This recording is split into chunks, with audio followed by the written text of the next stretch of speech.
Now these are some of the images I took many, many years ago, 40 years ago almost. Close-ups of the grassy knoll area where the president was shot. Now some people can claim these are just lights and shadows, but some people claim a lot of Kennedy things. was first wounded. All I can tell you is these are just pure magnification. Photo analyst Bobby Hunt. It is a black shape, apparently the head and shoulders of a man. In the region of the, what we'd call the face, there was some pink tones, purported to be flesh tones. And there was also an object which looked like a rifle with a flash suppressor or a nozzle on the rifle. But we concluded that this was a human being. That conclusion was derived from the enhancement and from some color That's their close-up. This is my close-up. Visible flesh tones of the object. We did not conclude, however, that that was a rifle. We simply said it was consistent with a blur induced by the motion of the photograph.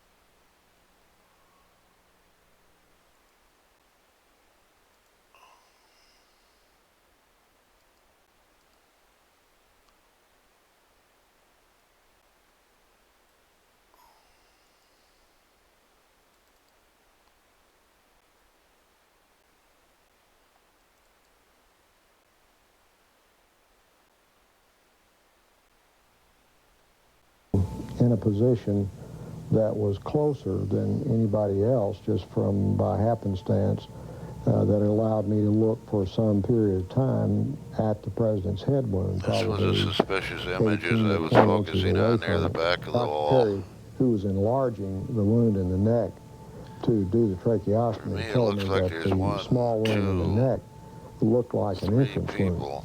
The head wound that I saw was a very large wound in the right posterior part of the head. Well, where did you think the shots had come from? What did you think?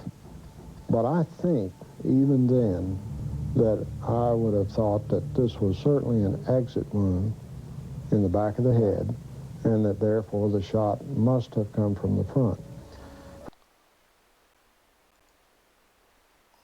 I viewed the autopsy pictures. They had the frontal part of the cerebrum here in the skull. Another one of my close-ups I found many years ago. I think they pulled the skin back up over this wound. That's the only thing I can postulate, because the back of his head was gone. This was They claim there was a big hole in the top of the head. 9 to 10 centimeters across. When we zoom in on the Mormon photo, we see something different here. Right where the Dallas doctors described it. The large hole is at the front of the head. This is something else. This is just almost a personal a question. Are you so what we're dealing with here is just pure forgery of the autopsy. At President Kennedy somewhere from the front? Yes.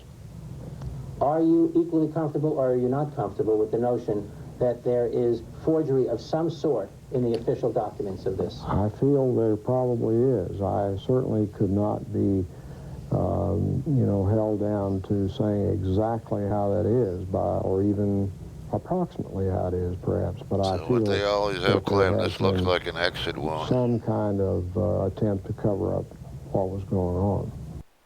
Let me show you, to my best recollection, what the wound looked like to me that day in trauma room 1.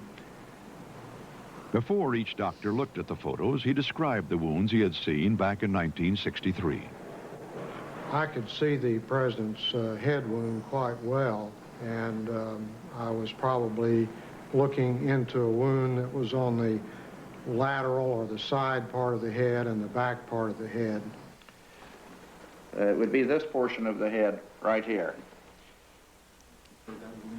As I remember, they've managed to move that wound all over the head. Wound, big deficit in his skull and the temporal parietal area.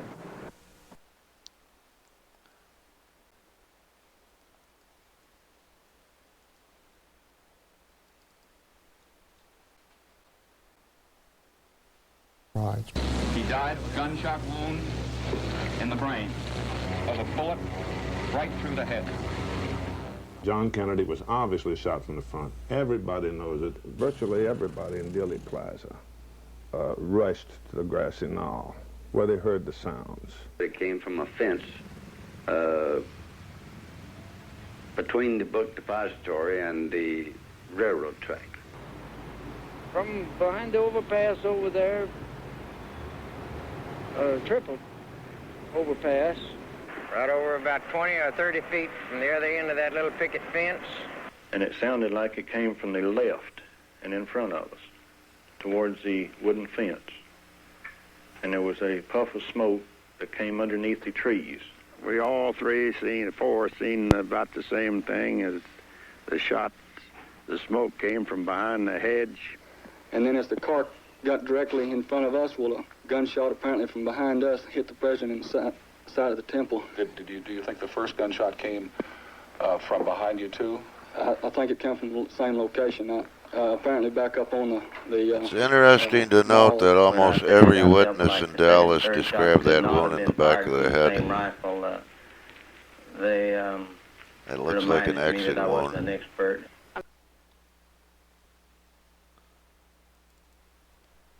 So what is this image again? The exact moment the fatal bullet struck the president in the head. Right here. Some believe that one of these shadows may be an assassin standing behind the fence. Lee Bowers, a railroad employee who was working, fatal bullet struck the president in the head. Some believe that one of these shadows may be an assassin standing behind the fence. View of that. Just pure magnification. So now it didn't look like much. Some believe that one of these shadows may be an assassin standing behind the fence. As you can see, I was taking extreme close-ups of that many years ago. One of these shadows. This blob right here, that doesn't appear to be like much. Just, well, anyhow, I was taking a lot closer look here.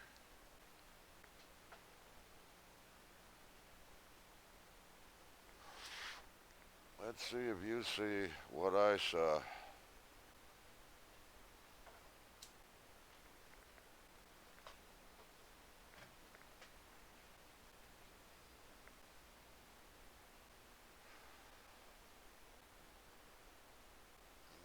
Beginning to see a face here. What really caught my eye was this upside down stripe here. I couldn't figure out what that could have been.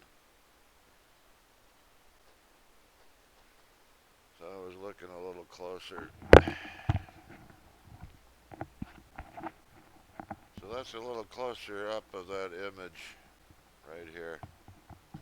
As you can see, this is on the, this is picked up on television as they zoomed in on the Mormon photo. This was in a book, double page enlargement.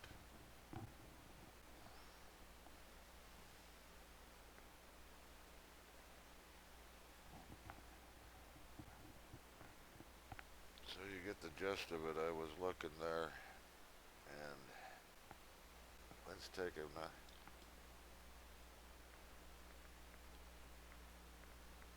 So it was after I found that I decided to look closer at the president extracted from that.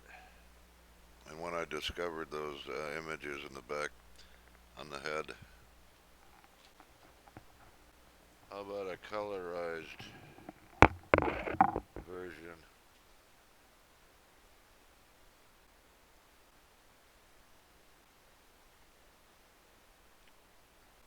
One face there, one face here.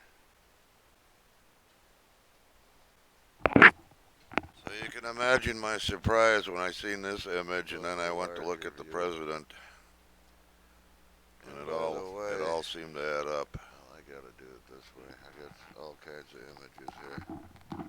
Yes, there it is. Here's an independent close-up somebody did. I don't even know who it was, but this was a digitally enhanced version of the Mormon photo.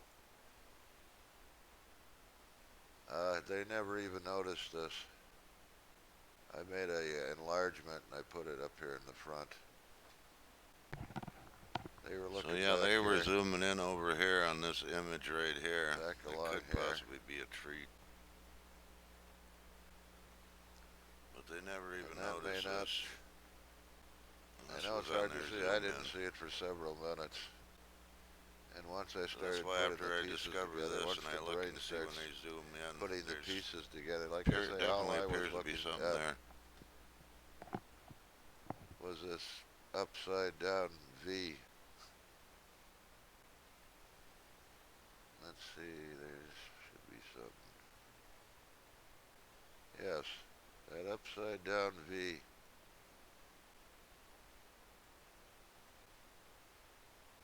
And then I noticed there were a few others. There was this, what appears to be a circle here, just above that. And then I started putting the pieces together. You start seeing the faces. Once you start seeing the faces, understand this is the left arm.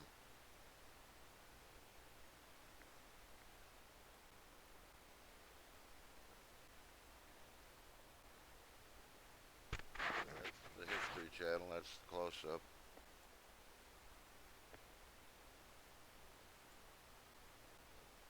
Again.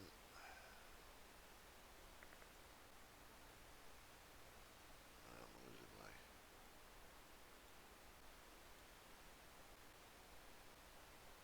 Where's the color?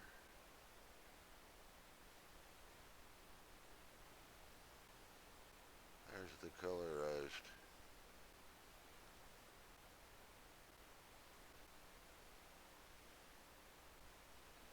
So there's definitely something very unusual there, to say the least. And when you put it all together, I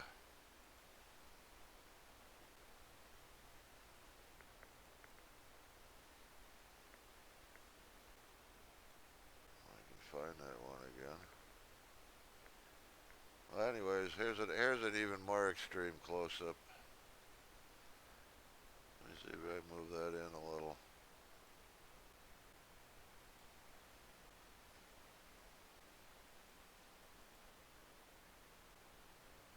Now, this is very curious that at that distance,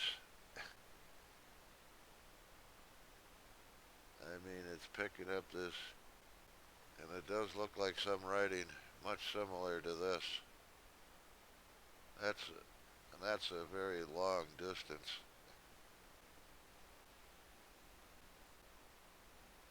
But anyways, I can't get this to work.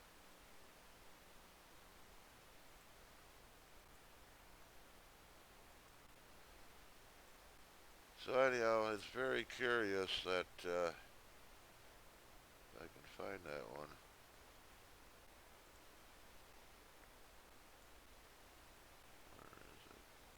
It's very curious that you'd have two images like that found in this one photograph. And not only that, but an image like that also. Now, anyone who image over here on the right was found by Jack White and Gary Mack about the same time I found this image, but they got... And as far as I'm concerned, this makes more sense than it showed up on the Men Who Killed Kennedy, and I thought it was going to be this one, and nobody ever knew. I had this image when they released this. So not just one, but two. Very curious.